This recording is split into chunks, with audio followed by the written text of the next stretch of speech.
Bonjour Patrice, Bonjour Michael. comment vas-tu? Ça va bien, je te remercie. Bon, merci à toi d'avoir accepté cette rencontre numérique. Voilà, bienvenue dans Culture Co. Cette émission, on va dire maintenant ce rendez-vous quotidien qui permet aux différents acteurs de la musique et de la culture plus généralement de s'exprimer, de présenter leur activité, leur métier, leur parcours. Et je suis content de m'entretenir avec toi parce que j'avais déjà entendu parler de toi. Bon, on est déjà de la même région, on va dire. Et puis, voilà, je sais que tu as collaboré avec des musiciens locaux que je connais. Et voilà, donc à ce titre, je suis content de te rencontrer parce qu'on ne se connaît pas et Mais le de, plaisir est réciproque. et de pouvoir partager cet entretien. Alors, comme d'habitude, nous allons structurer cet entretien en trois parties. Une première partie où tu vas nous parler de ton parcours depuis tes débuts jusqu'à aujourd'hui, tes rencontres, tes collaborations, ta formation initiale, pourquoi la guitare peut-être, et puis voilà, aujourd'hui, comment tu exerces ton métier, qui sera là évidemment la plus longue partie. Une deuxième partie pour peut-être parler de la situation actuelle et des problèmes qui en découlent avec cette problématique de confinement et de crise économique culturelle, parce qu'il faut bien employer ces termes, ils sont pertinents. Et puis l'après, en espérant que dans les plus brefs délais, tout redevienne normal et qu'on puisse reprendre tous une activité normale, on va dire, dans le domaine de la musique et du divertissement. Ouais. Allez, je te laisse la parole, Patrice. Je te laisse te présenter à titre personnel, s'il te plaît. Eh bien, voilà, donc je suis guitariste avant tout. Depuis quelques années, je suis également chanteur, mais l'essentiel de mon activité pendant, oh là, je ne sais pas, alors, on va remonter, on va rembobiner un petit peu dans le temps, on va remonter à l'époque où j'avais 14 ans et où une amie de mon quartier, j'ai grandi à Aubenas, m'a prêté une guitare parce qu'elle n'arrivait pas à s'en sortir. Elle prenait des cours au lycée Marcel Gimond. Il y avait un élève de terminale qui donnait quelques tuyaux, comme ça, c'était pas vraiment des cours. Quelques morceaux, des tablatures, des accords pour accompagner des chansons, jouer le pénitencier, jeux interdits, enfin, des choses comme ça. Ce qu'on apprenait en tout cas régulièrement à l'époque. Elle m'a prêté sa guitare avec les quelques feuilles de notes qu'elle avait pu glaner pendant ses tentatives. Et puis, moi, je m'en suis bien tiré. Et je m'en suis bien tiré, c'est-à-dire que j'ai assez rapidement réussi à jouer ce qu'elle essayait d'apprendre. Et puis, ça m'a plu. Je ne comptais pas mon temps. Peut-être j'y ai passé beaucoup plus d'heures que nécessaire. En tout cas, c'était vraiment un vrai plaisir. C'était ma première rencontre avec la guitare. Alors, 14 ans, ça fait j'ai quel âge là Bon, on Ah, va pas compter, ça fait longtemps. oh, bon. Et puis j'ai eu une première rencontre parce que en fait mon parcours de musicien a été jalonné de rencontres comme ça. J'ai rencontré un disquaire à Aubenas parce qu'à l'époque ça existait. Il y avait des gens qui vendaient des disques. Il y en avait un qui s'appelait Yves de Fontmervaux qui avait la disquerie à Aubenas, place du 14 juillet. Je suis allé le voir et il m'a vendu un disque de Marcel Dady. Ça s'appelait La guitare à Dady. Alors Marcel Dady aujourd'hui pour les jeunes générations ça veut peut-être plus dire grand-chose, à moins d'avoir déjà mis un pied dans le monde de la guitare et d'un genre particulier dans le domaine de la guitare qui s'appelle le picking. Mais à l'époque où j'ai commencé, alors moi j'avais 14 ans en 1980, donc Marcel Dady, lui, il a fait ses débuts en 1970 et l'album que m'a vendu la disquerie à Aubenas, eh bien, c'était un album de 1970 avec un livret de tablature à l'intérieur. Et c'est un Alors, petit peu un... j'en Ouais. profite pour rebondir sur Daddy, puisque c'est la première référence que tu nous cites. Il a influencé un nombre de guitaristes impressionnants. Oui, Beaucoup de peut-être toute la guitaristes planète. que je connais disent avoir déjà être tombé sur le charme dès la première rencontre musicale avec ce musicien. Et il a influencé bon nombre de musiciens qui se revendiquent voilà, avoir été fortement influencés dès le départ par ce guitariste. Oui, c'était une forte personnalité et puis c'était quelqu'un d'assez charismatique. Alors je dis c'était parce qu'il nous a quittés en 1996, ça fait déjà quelques années, dans un accident d'avion qui avait un peu défrayé la chronique à l'époque. Ça lui a laissé quand même pas mal de temps, jamais assez bien sûr, mais pour sortir des disques, pour sortir des recueils, des livres de pédagogie. En fait, c'est un autodidacte. qui a construit toutes ses connaissances de manière empirique en écoutant les disques de ses mentors. Et puis, il a essayé de reproduire la même chose auprès du public français. Et c'est pour ça qu'il y a presque tous les guitaristes de France aujourd'hui doivent quelque chose à Marcel Dady, ne serait-ce que déjà pour commencer la lecture de la tablature qu'il a popularisée, lui, quand il l'a remise au goût du jour dans le magazine Rock and Folk à l'époque.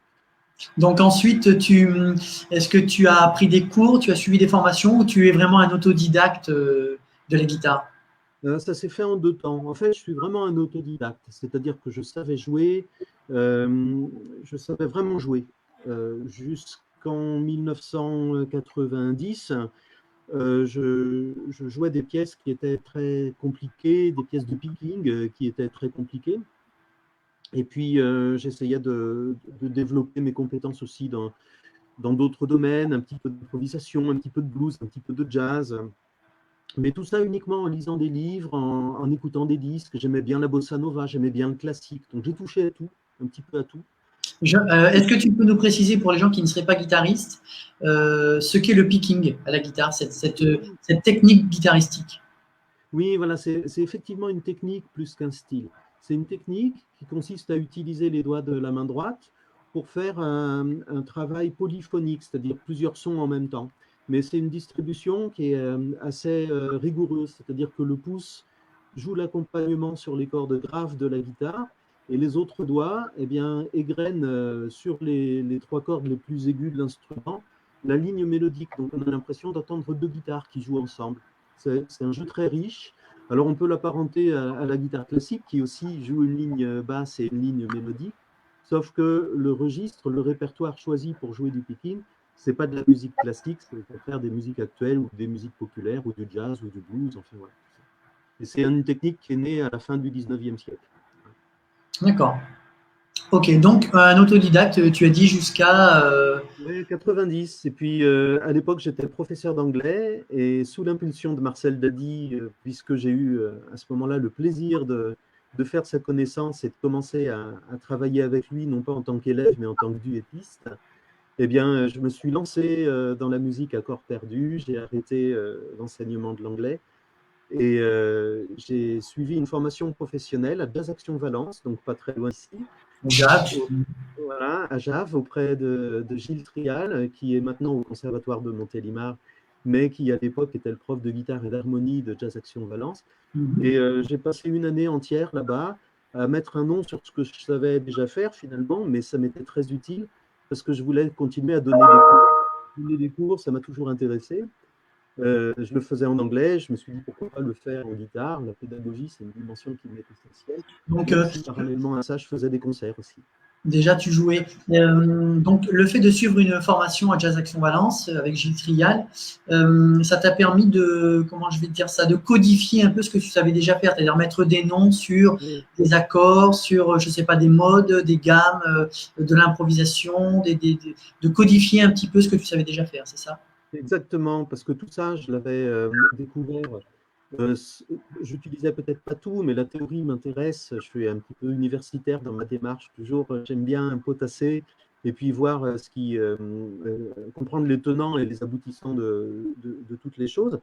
Donc, les accords, s'il y en a plein dans une morceau, peut-être que ça a une raison. Et ces successions d'accords, ben, voilà, je me les expliquais à ma manière. Le fait de travailler avec quelqu'un qui avait déjà ce bagage de connaissances, ben, ça m'a permis de préciser et puis de conforter toutes mes connaissances pour pouvoir les transmettre dans le bon ordre déjà et sans faire d'erreur à mes élèves pour qu'eux aussi puissent continuer le chemin peut-être un petit peu plus rapidement que ce que j'avais fait moi-même. Comme autodidacte. J'en profite pour dire que je vois que JC Bouvier passe un petit bonjour à Patrice Jania. Ah, ben, c'est très gentil. Bon, d'accord. Donc, autodidacte à la base et puis ensuite une formation au JAV à Valence. Ok, Oui. donc tu faisais déjà de la scène, tu faisais déjà des concerts. Oui. Alors, mes premiers concerts, je les ai faits. C'était en Ardèche, mais je ne jouais pas de la guitare depuis très longtemps, ce qui fait que on mentait sur mon ancienneté en tant que guitariste dans les articles de presse, parce que sinon, ça ne faisait pas crédible. Je jouais du Marcel Dady parce que j'adorais sa musique, et puis je m'étais déjà essayé à faire quelques petites lignes de composition. Et puis ensuite, j'étais prof d'anglais à Strasbourg et là-bas, j'ai travaillé avec un guitariste en duo. C'est quelqu'un qui s'appelait Gilles Charlois, qui nous a quittés il y a juste quelques semaines de ça, pendant cette période difficile qu'on vit en ce moment. Donc, on avait monté un duo et puis on se produisait dans un bar qui s'appelait Le Funambule et c'était des très très bons moments. Voilà. Donc là, tu Donc, faisais quoi? De l'accompagnement? C'était des duos? c'était du Tu avais quel picking. rôle dans cette formation? Ah, c'était du picking C'était du à deux. picking, ouais, à deux. Donc, on faisait des duos, effectivement. On jouait des pièces qui étaient écrites pour deux guitares. Et puis, de temps en temps, au milieu de la pièce, il y en a un des deux qui prenait la guitare accompagnement et l'autre qui faisait un solo. Enfin, on essayait de varier un petit peu les paysages sonores à l'écoute aussi. Parce que quand on joue sur scène, on essaye de faire plaisir aux auditeurs avant tout, aux gens qui sont là pour découvrir quelque chose. Et alors nous, on se fait plaisir en faisant ce qu'on aime faire, et puis des fois, on élargit un petit peu le panel, même si on est un petit peu moins compétent dans certains domaines, simplement pour faire plaisir au public. Voilà. D'accord. Donc ça a été, on va dire, une des premières, enfin une des premières, dans ce que tu nous as dit en tout cas, collaboration professionnelle de scène. Et après, au fur et à mesure de ton parcours, quelles ont été tes autres rencontres? Comment s'est passée la suite de ton évolution de guitariste? Alors, c'est allé très vite parce que dès l'instant où j'ai démissionné de mon poste de prof d'anglais, il fallait que je pense à subvenir à mes besoins. Et sur les conseils de Marcel Dady, j'ai écrit à plusieurs maisons d'édition. Alors moi, je suis revenu en Ardèche, m'installer en Ardèche quand j'ai quitté l'Alsace.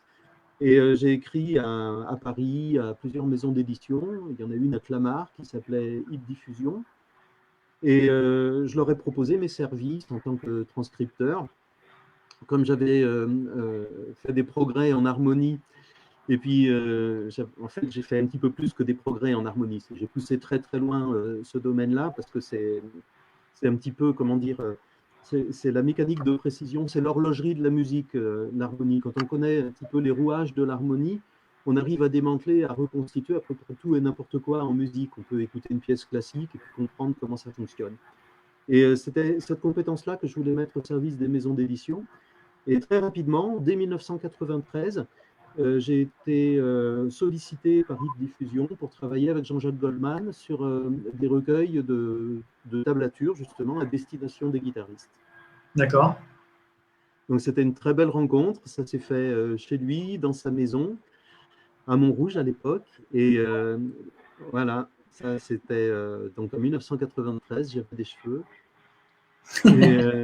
Et c'est dans son salon, on épluchait les transcriptions que j'avais fait de son travail dans la bonne humeur. Donc, on a passé plusieurs fois quelques heures de travail tous les deux. C'était très gentil de sa part, d'autant qu'il était au sommet de sa carrière. En 93, il venait de sortir l'album Frederick Goldman et Jones. Donc, il avait terminé sa carrière solo et il entamait un deuxième pan de son activité en trio. Et qu'il arrive à libérer du temps pour un petit guitariste de province, comme ça, c'était formidable. Et c'est vraiment une belle personne, comme il a pu le prouver par ailleurs quand il a continué à travailler avec les Restos du Cœur pendant des années. C'est vraiment quelqu'un de très généreux. J'ai beaucoup aimé. D'accord. Donc en fait, la rencontre s'est faite à l'initiative de l'éditeur. Oui, il a une petite anecdote. En fait, l'éditeur en question, Paul Ferrette, était le bassiste du tout premier groupe de Jean-Jacques Goldman quand ils étaient ados. Et c'est lui qui lui a offert sa première guitare, parce qu'à l'époque, Goldman jouait du clavier et du violon. D'accord, d'accord. Et donc, tu te retrouves chez lui, si j'ai bien compris, à Ouais, plusieurs pour faire, reprises, pour voilà, retranscrire en fait ses compositions. exactement, retranscrire ses compositions pour que même les chansons les plus orchestrées ou les chansons qui n'étaient pas accompagnées à la guitare puissent être accessibles aux doigts des guitaristes. Il y a eu 2 volumes, un qui est paru en 93, l'autre en 95, avec donc un total de peut-être quelque chose comme 88 chansons de son répertoire qui peuvent être jouées. On trouve encore les recueils très facilement dans le commerce. Il n'y a pas de CD à l'intérieur, ce n'était pas trop la mode à l'époque. Mhm. Mais voilà, je sais que c'est des ouvrages qui sont toujours très prisés par les guitaristes qui veulent s'accompagner pour chanter. Là, c'était plus ça l'objectif, s'accompagner pour chanter. D'accord. Alors que tout de suite après, toujours chez Diffusion, j'ai proposé un autre type de travail, c'est-à-dire au lieu d'écrire des accompagnements, j'ai proposé d'écrire des arrangements pour élargir le répertoire des guitaristes. Parce que très souvent, les guitaristes sont en quête.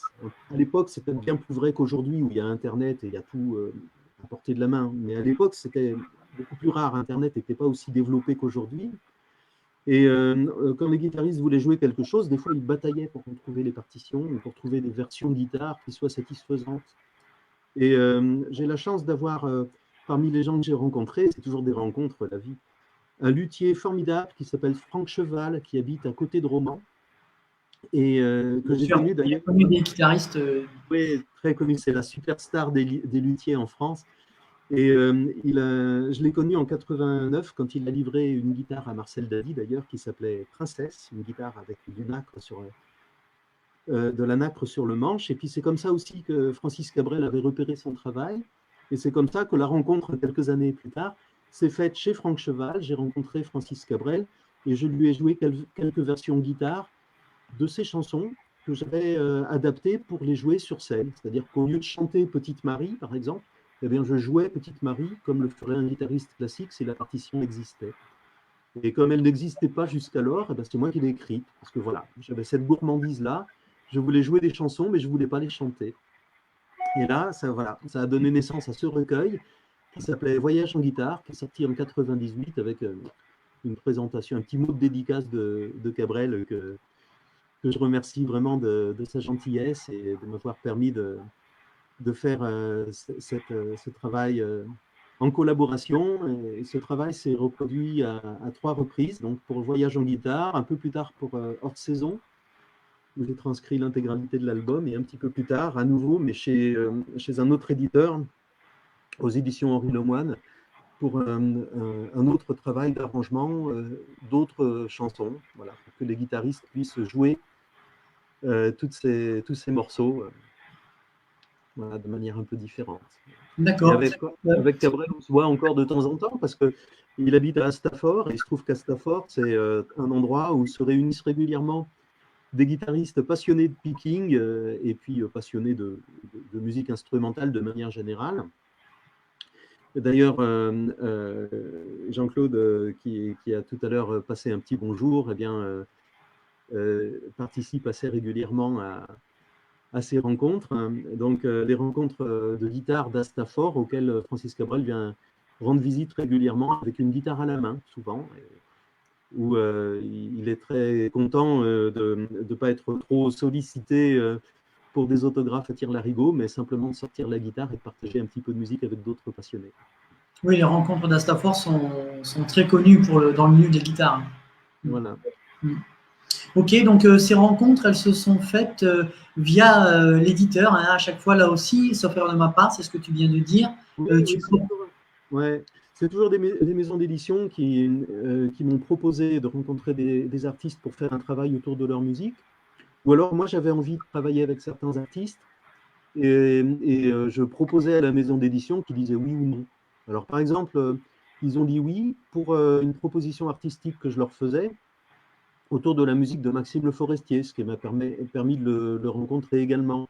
Et puis, un jour, ils m'ont proposé de travailler sur la musique d'Yves Duteil. Et j'étais fan de ses chansons depuis tout petit, ça a versé mes premières années. Et de pouvoir rencontrer Yves Duteil et travailler sur sa musique, pour moi, c'était un peu le Graal. Comme Marcel Dady, au moment où je l'ai croisé, c'était un merveilleux cadeau de Noël. Et ben là, ça allait être un autre merveilleux cadeau d'anniversaire, cette fois-ci. Et le courant est bien passé entre Yves Duteil et moi, ce qui fait qu'on a conservé une histoire d'amitié au-delà de notre relation professionnelle. Je pense, je peux pouvoir dire que c'est vraiment le seul que je vois régulièrement, avec qui je corresponds régulièrement. Les autres artistes, ils étaient tous très gentils, c'était des très bons contacts professionnels, mais bien sûr, dans le métier, on ne peut pas passer son temps avec tous les chanteurs connus, hein, ils ont d'autres choses à faire, ils ont une vie. Avec Yves Duteil, on a développé une relation différente, d'une qualité différente, on est très amis. Il a enregistré d'ailleurs avec moi une de mes chansons sur mon avant-dernier album, sur l'album D'un coup de vent. On chante une chanson qui parle de la randonnée, parce que lui a parcouru le chemin de Saint-Jacques-de-Compostelle, et les images que j'évoque dans cette chanson lui parlaient. Donc on chante un titre en duo, et encore un merveilleux cadeau qu'il a pu me faire. Euh, J'en j'en profite d'ailleurs pour. Alors, c'est vrai que les gens connaissent évidemment bien Jean-Jacques Goldman, connaissent évidemment bien Francis Cabrel, évidemment ce troisième artiste également. En revanche, je pense que les gens connaissent moins bien son répertoire et pourtant, j'incite les gens à aller écouter vraiment les albums qui sont magnifiques, les arrangements, les mélodies des textes, c'est vraiment quelqu'un qui mérite d'être écouté. Moi, j'ai eu l'occasion effectivement d'écouter notamment un album de lui. C'est, voilà, il n'y a pas que les titres qu'on a connus de lui qui sont à écouter. Il a un répertoire très arrangé. On entend vraiment le côté artisanal de la création dans ce qu'il fait. Ça mérite vraiment d'aller écouter ce qu'il a fait. Au-delà, évidemment, des titres qu'on a connus.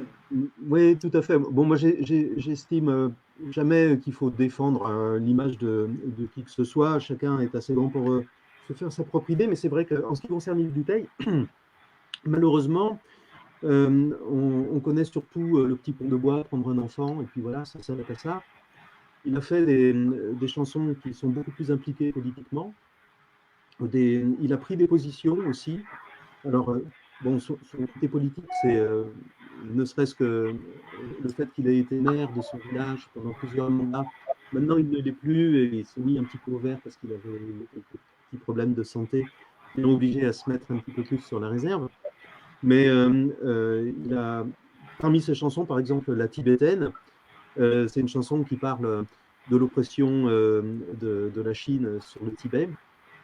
Et il a beaucoup de titres comme ça où on découvre un Yves Duteil très profond, très impliqué, très engagé. Il faut écouter tout ça. C'est quelqu'un, c'est un vrai écolo qui n'a pas nécessairement d'étiquette, mais qui a des actes. Il a monté une association qui s'appelle Après. Après, c'est l'association pour la reforestation des espaces sinistrés. Il a participé de ses deniers personnels à la remise en place de forêts qui avaient été dévastées. Et puis, lorsque les forêts ont été reconstituées, il a mis cette association-là au service des enfants qui avaient été comment dire, atteints par le tsunami il y a quelques années en arrière, des orphelins. Et puis, tous ces villages qui avaient été dévastés, il a participé, grâce à cette association-là, à monter des orphelinats, à fabriquer des écoles pour l'instruction de tous ces enfants. Enfin, il a vraiment une implication sociale, il a une dimension planétaire et une dimension écolo. Enfin, c'est quelqu'un que j'admire énormément.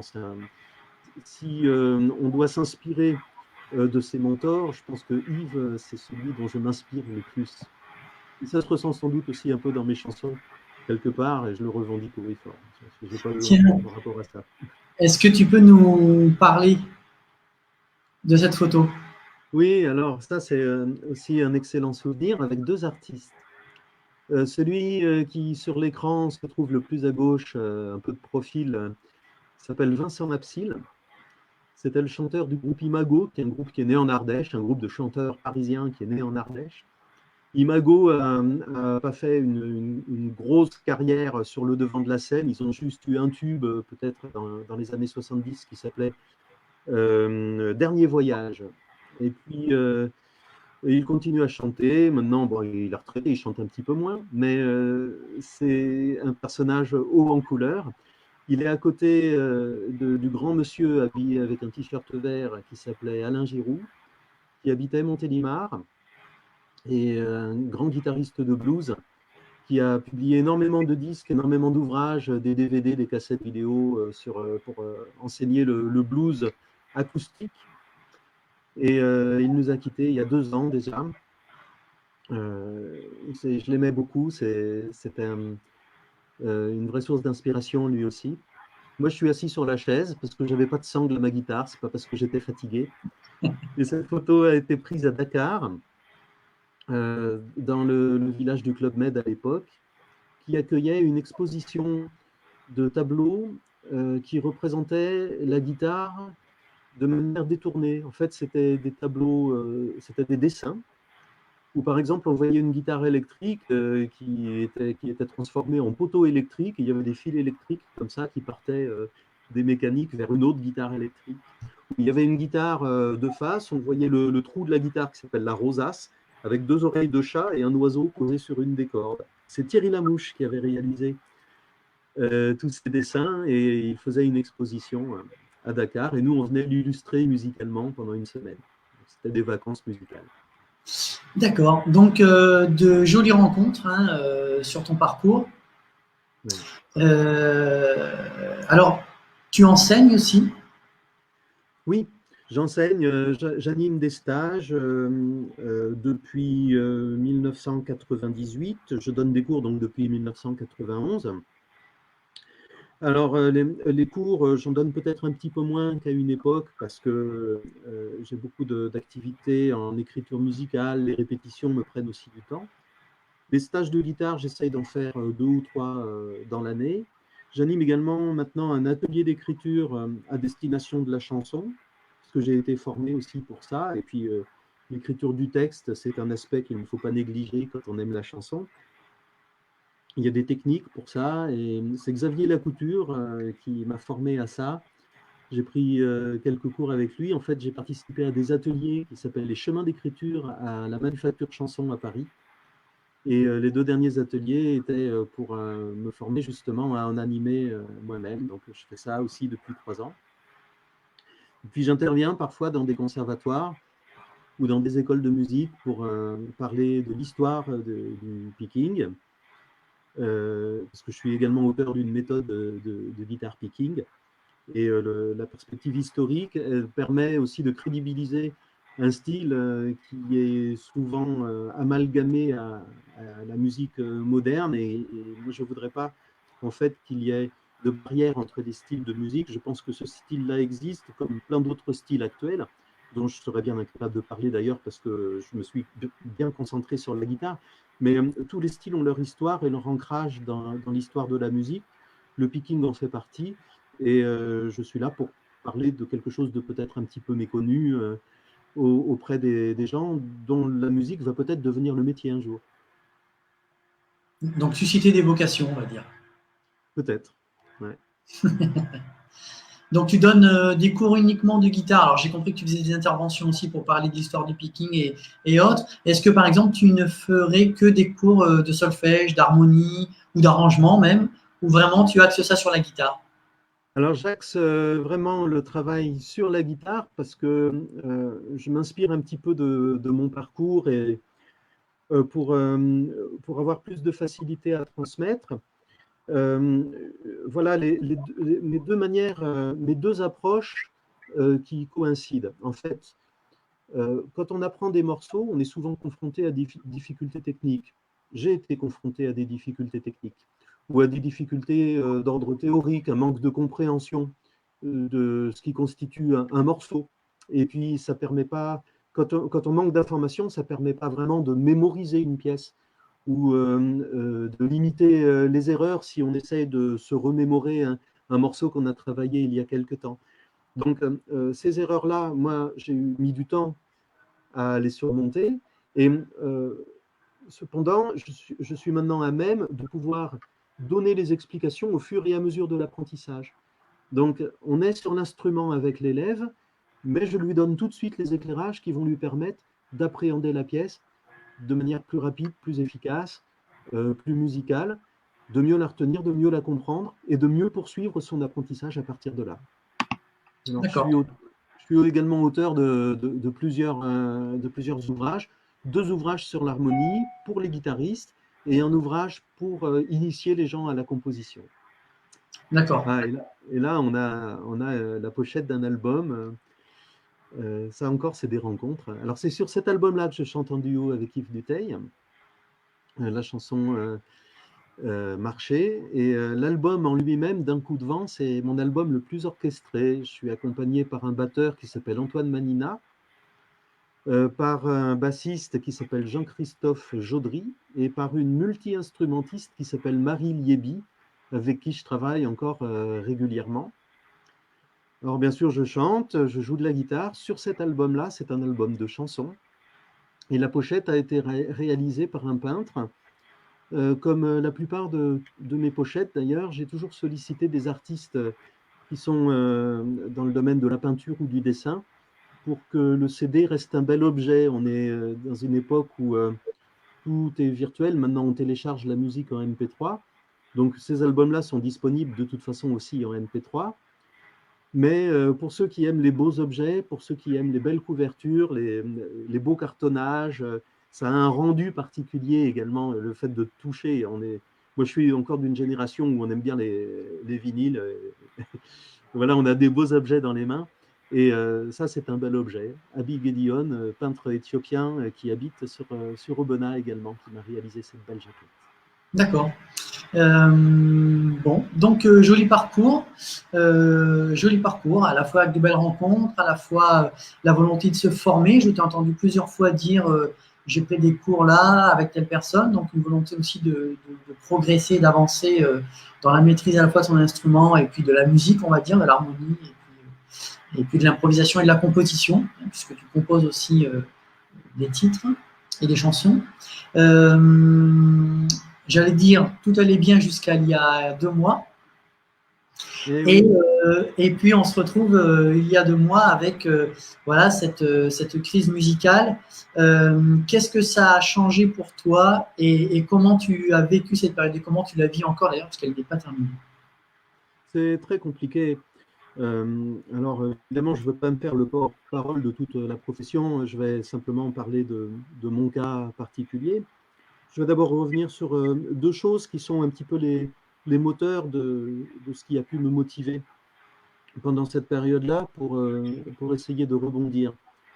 En effet, je pense que la meilleure façon de savoir, c'est d'apprendre. C'est pour ça que je continue à me former et je retourne régulièrement sur les bancs de l'école auprès d'artistes que j'apprécie, même si en théorie comme en pratique, ils n'ont pas nécessairement grand-chose à m'apprendre. Je vais toujours trouver quelque chose de différent, une approche différente qui va m'enrichir de ce qu'ils sont. Et je vais sortir sans doute meilleur de leurs interventions que je ne l'étais avant d'y assister. Et puis, il y a un deuxième aspect qui m'intéresse beaucoup, c'est la transmission. J'aime partager et montrer aux autres ce qu'ils peuvent réussir à faire s'ils se donnent la peine d'écouter leurs doigts, d'écouter leur instrument, et puis peut-être d'écouter mes conseils, d'écouter les conseils des personnes que je leur recommande, parce que je sais qu'ils sont bons pédagogues ou qu'ils vont pouvoir les aider à faire des progrès. Pendant cette période où je me suis retrouvé face à l'annulation de tout un pan de mon activité, en fait, entre le mois de mars et la mi-juillet, j'ai déjà une quinzaine de concerts qui ont sauté, et puis des stages que je devais animer dans des grands festivals, comme le Festival international de guitare de Vendôme, à la fin du mois de juin. Donc, ça implique Des dates qui ont été annulées, pas reportées. Oui, en fait, quand c'est reporté à l'année d'après, ça veut dire que l'édition de l'année en cours est annulée, et puis que la prochaine édition, ça sera celle de l'année prochaine. C'est ça. Donc l'année prochaine, j'irai, mais pour cette année, qu'est-ce qui se passe? Voilà. Donc c'est une grosse chute en matière de revenus, mais on dit que plaie d'argent n'est pas mortel, mais il faut quand même essayer de trouver des solutions. C'est ça. Alors, comme j'aime transmettre et puis que je pense avoir une approche satisfaisante, parce que je n'animerai pas des cours depuis si longtemps ou des stages depuis si longtemps si ça n'avait pas un impact, eh bien, j'ai développé une boutique directement en connexion avec mon site internet qui s'appelle Apprendre la guitare. Bon, c'est un petit peu prétentieux, mais c'est toujours un objectif en soi. Apprendre la guitare, pourquoi pas, et apprendre la guitare avec mon approche, sachant que j'essaye de la mettre en phase avec les attentes des élèves que je sollicite régulièrement pour savoir ce qu'ils auraient envie de jouer et faire rentrer comment dire, dans les différentes étapes de l'apprentissage. Il y a des étapes clés en fait à pas rater. Et quand les élèves me disent, moi je voudrais travailler plutôt tel style de musique ou tel artiste ou tel morceau, j'essaye de trouver une manière d'adapter les morceaux pour que ça s'intègre à leur progression dans l'apprentissage de l'instrument. Voilà. Donc, ma page est assez fournie. Elle va encore s'étoffer avec un projet de cours quotidien qui sera plus un coaching quotidien de la guitare, où tous les jours, sur un système d'abonnement, les gens recevront une vidéo de Patrice Jania qui jouera avec eux des petits exercices qui leur permettront de progresser, d'apprendre un morceau par semaine, de travailler un accompagnement pour jouer en duo avec quelqu'un, ou de travailler en duo avec une vidéo sur YouTube, de faire une petite improvisation avec des outils un peu basiques, mais qui font partie de ces approches minimalistes qui font que les petites gouttes d'eau finissent par faire des grandes rivières, des grands fleuves, et puis pouvoir se baigner dans l'océan de la musique à un moment donné.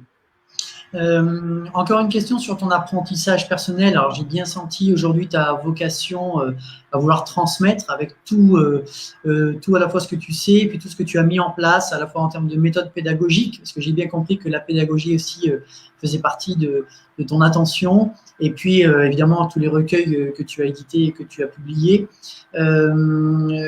pour que les gens qui ne sont pas musiciens prennent conscience quand même du travail nécessaire, même si j'imagine que tu travailles encore aujourd'hui.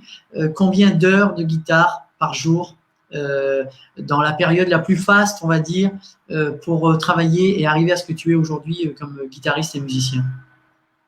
Ouais, c'est beaucoup, en fait. Pour bien se rendre compte, il faut se dire que le métier de musicien, c'est un métier qui occupe autant de temps au quotidien que n'importe quelle autre activité professionnelle quand on veut la faire bien et quand on veut durer aussi. Parce qu'on ne reste pas 30 ans dans une activité comme la musique si on ne se remet pas régulièrement en question, si on ne travaille pas régulièrement pour toujours être à flot et puis toujours être en phase avec ce que les gens ont besoin ou envie de recevoir. Donc c'est un métier qui est très prenant. À mes débuts, quand il fallait que je m'installe et puis que je m'impose, peut-être aussi face à un public, parce que je n'avais pas l'habitude. Je donnais des cours, mais j'avais moins d'élèves que quand il s'agissait de jouer devant une salle ou dans un plein air. Hein. Ce n'est pas du tout la même dimension.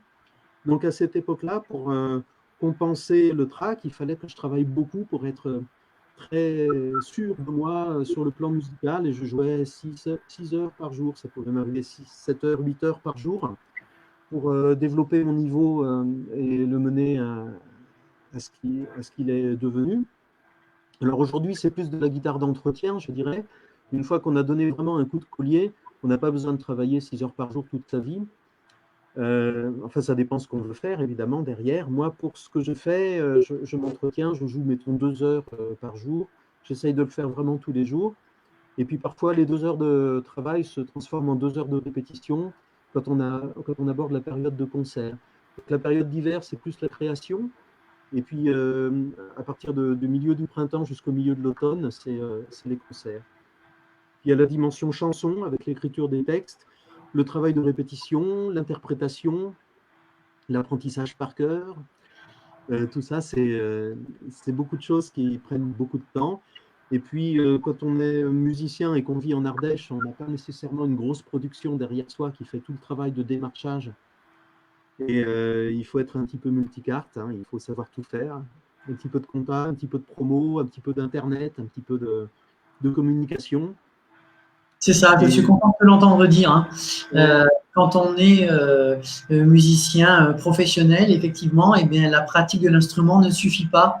On peut être le meilleur musicien du monde, je ne sais pas ce que ça voudrait dire, mais si c'était le cas, si personne ne le sait, si on ne fait pas de démarche, si on ne communique pas, si on ne fait pas un travail de présentation de ses capacités sur scène, ce qui nécessite voilà, d'autres choses que de savoir pratiquer son instrument, eh bien, on n'est pas grand-chose. Donc, c'est aussi ça, aujourd'hui, être musicien, c'est être un entrepreneur. Hein. C'est savoir communiquer, savoir prospecter, connaître évidemment son instrument, mais pas seulement, préparer des spectacles, s'occuper de l'aspect logistique, son, communication, prospection, voilà, comme tu l'as souligné, tous ces différents aspects, il ne suffit pas de bien maîtriser son instrument pour arriver à en vivre, en fait. C'est ça, je pense, qu'il faut dire. Hein. C'est bien ça.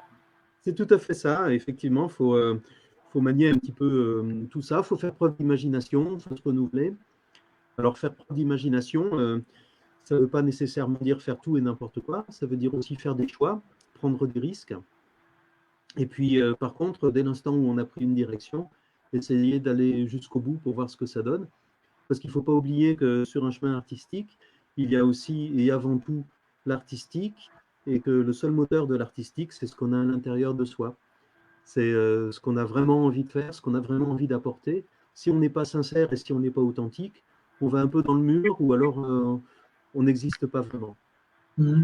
Donc, est-ce que tu continues à enseigner pendant cette période de confinement? Alors oui, heureusement, il y a Skype, il y a Messenger, il y a plein d'applications comme ça qui permettent de garder le contact avec les élèves, d'autant que ma salle de cours à Vals-les-Bains n'a pas ouvert parce que voilà, c'est compliqué. Le nettoyage, tout ça, il y a certaines normes à respecter. Enfin, bon, disons que ça n'a pas pu se faire. Moi, j'étais prêt à prendre toutes les précautions nécessaires pour avoir plus un contact direct avec les élèves, parce que malgré tout, avec Skype, on ne voit pas toujours tout. Mais c'est quand même un bel outil et ça permet de maintenir la passion. Je sais que mes plus jeunes élèves, ça leur a vraiment fait du bien qu'on puisse se voir une fois par semaine pour travailler une nouvelle pièce éventuellement. Et puis même, certains d'entre eux ont fait des progrès parce que le fait d'avoir un petit peu plus de disponibilité, ça leur a permis d'aller voir quelques vidéos, de trouver des tutos, de trouver des accompagnements de chansons, de me soumettre du travail qu'ils avaient fait en plus du cours. Et ça, c'est très bien parce que le but d'un prof, c'est que ses élèves deviennent autonomes à un moment donné. Et là, si le confinement leur permet de faire un pas de plus vers l'autonomie, ben c'est tant mieux. Je suis là pour les aider à ce que ça soit de mieux en mieux au niveau de leur jeu, qu'ils se sentent le plus à l'aise possible, mais surtout qu'ils deviennent des musiciens avec qui je peux partager quelque chose à un moment. D'accord. Donc, on le souhaite, même si on ne connaît pas encore les échéances, un jour cette période de confinement touchera à sa fin et on pourra dire que c'est derrière nous. Oui. Donc ça veut dire pour toi, ce sera la reprise de tes activités, je veux dire dans leur entièreté, à la fois avec une reprise de contact physique avec tes élèves, et puis les concerts, et puis les diverses prestations que tu es aujourd'hui en capacité de faire. On espère ça dans les meilleurs délais, j'imagine. Oui, alors il y a encore beaucoup de doutes, évidemment. Hein. Est-ce que si les concerts peuvent reprendre, est-ce que le public sera au rendez-vous? Est-ce que les gens auront peur ou pas? Est-ce qu'il y aura des contraintes au niveau de la disposition des locaux? Si c'est des concerts en plein air, est-ce que les gens peuvent s'asseoir quand même, rester debout? À quelle distance? Est-ce qu'il faut 4 mètres carrés par spectateur? Enfin, voilà, il y a beaucoup d'inconnus et je pense qu'il y a très, très peu de réponses, malheureusement, pour l'instant. Alors peut-être par ignorance, mais quand on ne sait pas, j'aime autant qu'on me dise qu'on ne sait pas plutôt qu'on prétende n'importe quoi. C'est l'expectative, je pense, qui est plus difficile qu'autre chose, parce que dans l'expectative, on ne peut pas vraiment préparer de nouveaux projets.